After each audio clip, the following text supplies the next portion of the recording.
guys, MikeTheVike here, back for yet another video. This time around we're checking out a new game that was just launched, not even really in a stable build, but it's in, I believe they call it pre-alpha or alpha or something along those lines. Basically, as you might already be able to see, a very early version of the game, but I actually still kind of like how it's looking.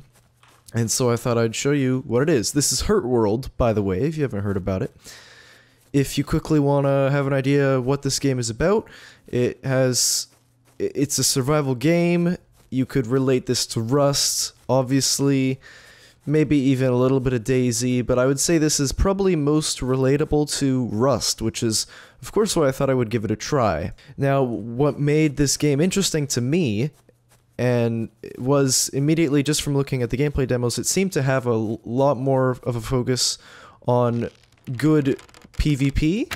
I believe that one of the main reasons Rust Legacy was as successful as it was due to the really good and clean PvP it had. Like, it just felt really solid compared to other games such as DayZ at the time, which were really sluggish, and it was more of a luck thing if you were actually able to kill someone. I would say that it's actually lost its way a little bit with the PvP. It does not feel as smooth as it did in Legacy. But back to this game, this, from the gameplay demos, as I said before, reminded me of that Legacy quick combat. Now, of course, the game is very, like, underplayed for the moment because I don't really think you can even buy it. I think this is more of a, you sign up and they give you a key. I've got a couple keys that they offered to me to give away, so if you're interested in that, yeah, sure, let's do this! Okay, so we're doing a giveaway on the game. I think I have like 5 spare copies of the game. This will be like on social media, so follow me on Facebook and Twitter. I think, oh, this is what I'll do. Okay, ready? Boom. I'm just gonna post the link on Facebook and Twitter. And it's gonna be a first come, first serve. Oh god! First come, first serve kind of thing.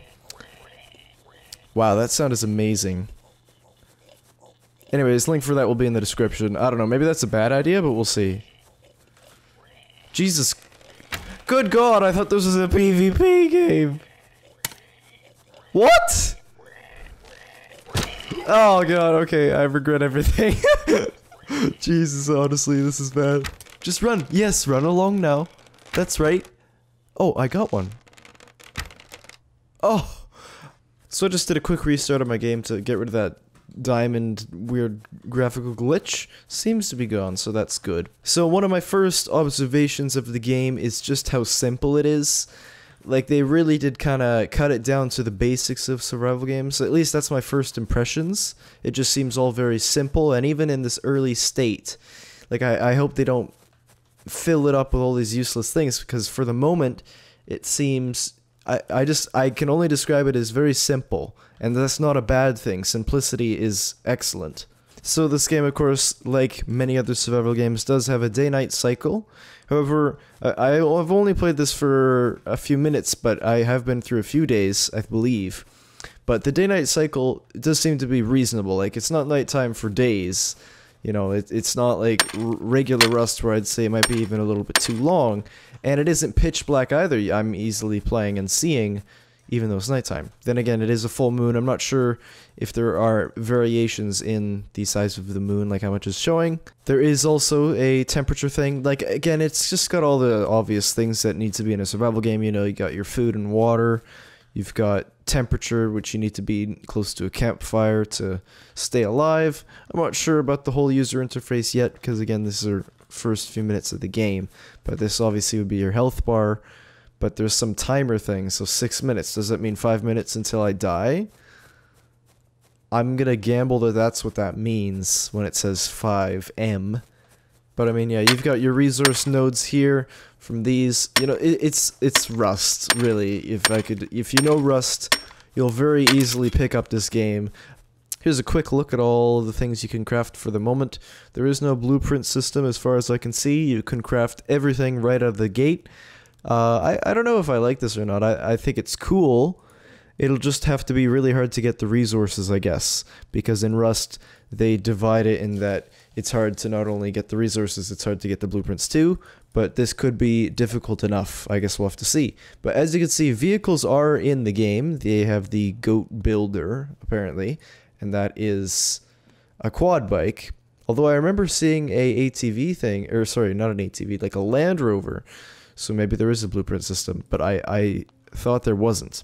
But yeah, you've got some clothing variations. There's a backpack system. There's a AR-15 or assault rifle. There's a bolt action. All sorts of neat things in here. I also like the user interface. I seem to just be saying a lot of positive things. Again, this is first impressions. We're still probably in the honeymoon period, of course. The game could get garbage after a few hours. Who knows? But I'm just pointing out what I like. I'm a fan of the user interface so far. Hang on, let me kill this. Okay, maybe not. I like the user interface a lot. It's quite clean and simple. Clean and simple seems to be a theme in this game so far. There's one of those boars. Hang on, let me kill this. There we go. I got him. Again, alpha. Oh! What the hell is that? I feel like they exist though. Like, I've seen those before, honestly.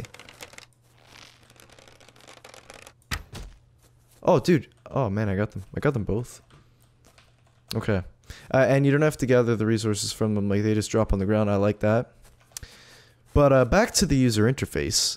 So everything is all you need to know is there, basically. So you've got health, toxic levels, your hotbar.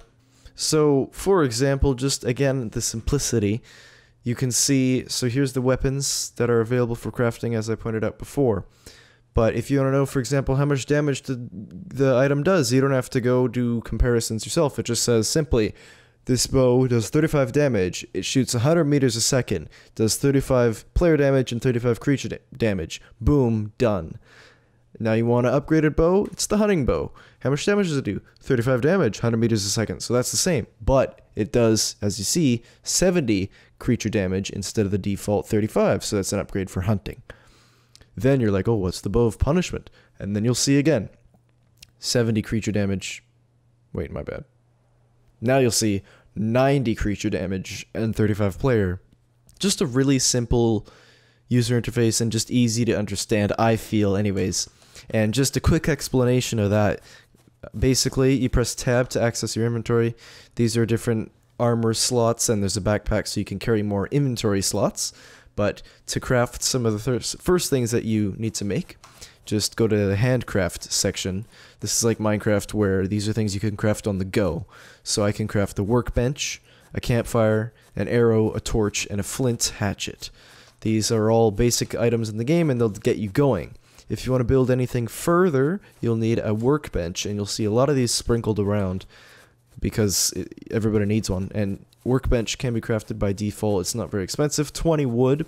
And as you can see, as I showed earlier, there's a wider variety of things to craft. There's different tiers of pickaxes similar to Minecraft, and all sorts of things in here. Maybe one day I'll be able to show you what they all are if the game is not junk after a few hours. And like I mentioned earlier, there are nodes sprinkled around. Obviously not the same as Rust, but you know, you got your rocks here for getting ore and I believe it was charcoal or something. Yeah, coal and stone. And then these logs are for your wood solution. However, as you can see, these both require tools together. There is like the arc style, there are the stones and stuff sprinkled along the ground. I should say that that's the 7 Days to Die style, actually. They're the OG. Here's an example, I just want to show it. You can see you can pick up flint from the ground instead of having to get it from a rock. This would help in your first steps of the game. I don't think a tutorial is necessary, honestly. It's quite intuitive. You'll pick it up really quickly. It's just tab, and then you should start clicking around, and you'll figure it out. Okay, I lied. Quick explanation of the workbench. It's really simple. So when you're crafting stuff from the handcrafts area, you don't have to drag and drop anything because the inventory is where you can craft stuff. That doesn't make sense, but I'll show you. Your materials are your inventory, basically. And, you know, if you see something you want to craft, all you have to have is it in your inventory and you're good to go. Whereas in the workbench, you place the items in the workbench to use them. So I'm making some weak string using 5 wood bark. You have to place the materials to craft that item in the materials section and then craft. And then the item that you crafted goes there. I guess that's okay. It prevents it from being dropped on the ground like the rust style, or if you don't have enough inventory space, you're kind of done. So I'm going to go ahead and craft a backpack for myself using weak string and leather. So again, intuitive. Where do you get leather? Killing animals. How do you kill animals? With a bow. How do you make a bow? Weak string and wood. How do you get weak string? With wood bark and then breaking it down. It's really easy if you just follow the menus. So I've officially made my first, like, character item. I'm going to put on this backpack. And now as you can see, I have double the capacity. This should help me out in the long run. So I see this satellite dish Death Star sort of thing in the distance. And I'm not really sure what's there.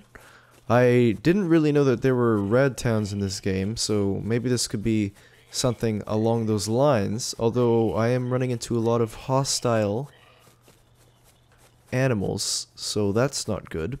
I'm not sure if there's much of a backstory to the game, like why are there those things that spit at you? I don't even know if there's a backstory to, like, you know, the post-apocalyptic side of this thing. Oh god, I was wondering what that sound was. So I'm being irradiated. That's not very good. Oh my god, okay.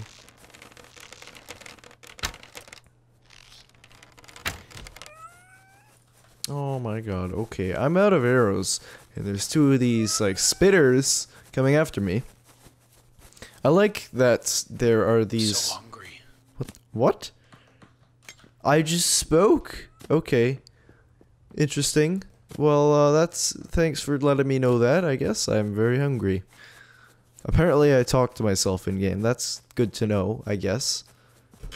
So food seems to be a bit of an issue, which I'm not really used to, because honestly, in the current version of Rust, food does not really matter all that much. I think it's been ages since I was starving in Rust. Whereas this, you know, the survival aspect appears to actually be an issue, which is good. It gives you something to do. I think one issue with a lot of survival games is you just get bored of them because there's not enough to do. Just having a quick look here, there seems to be actually a lot of things to look into.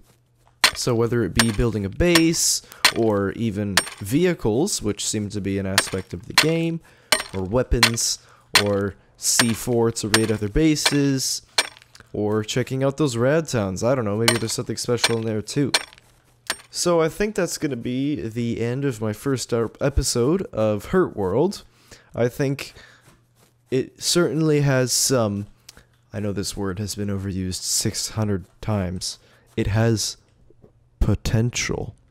But we'll see if that potential actually means anything, or if the game is just utter garbage. This would be something that we'll have to find out in the future. If you're interested in the game, please let me know by leaving a rating and commenting. Let me know you want to see more. I think I am certainly interested. I'm getting good Rust vibes, and so far there don't seem to be any issues, actually. I haven't had any problems, really. Seems to be fine. I mean, if anything, lack of players. That's about all I can complain about, but it's not even public. Oh, if you want to see this game available on Steam, which I really hope you do, please vote for the game on Greenlight. I'll leave a link for it in the description so that you can... so that the game can be put on Steam, and then eventually you'll be able to buy it. I'm not sure about pricing, because I think this is a very early stage of the game. Anyways, that's going to be the end of this episode. Thanks for watching, guys, and I'll see you in the next video.